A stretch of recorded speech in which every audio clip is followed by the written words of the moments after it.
अस्सलाम वालेकुम नाज़रीन। आज मैं आपसे एक बहुत ही पर्सनल बात शेयर करना चाहती हूँ उर्दू के लिहाज से। जैसे आपको पता है कि डैनो उर्दू जो है मैं प्रोग्राम कर रही हूँ, तो इसी सिलसिले में एक कड़ी ये है कि उर्दू को यहाँ पे डेनमार्क में 50 साल हो गया स्टार्ट किए हुए।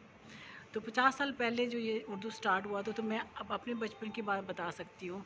तो ये है कि 30 साल पीछे आप जाएँ तो हमारे क्या होता था कि हम उर्दू स्कूल जो है ना वो डैनिश स्कूल के साथ ही होता था।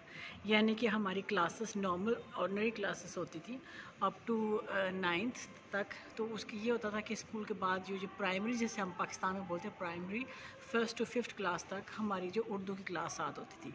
यानी कि हम अपनी रेगुलर क्लास ख़त्म करते थे, साथ ही हमारी जो उर्दू की वो हमें वंस अ वीक या ट्वाइस अ वीक्स होती थी क्लासेस हमारी। तो पूरे एक एरिया के जो बच्चे होते थे, तो वहाँ पे सारे जितने पाकिस्तानी होते थे, पाकिस्तानी ओरिएंटेड बच्चे होते थे, जो हेरिटेज बच्चे होते थे, वो हम सब मिलते थे। हम बड़ा इंजॉय करते, डिफरेंट मुख्तलिफ असातिज़ा आते थे और हमें जो है पढ़ाते। बहुत हम जो एक फुल क्लास होती थी हमारी माशाल्लाह।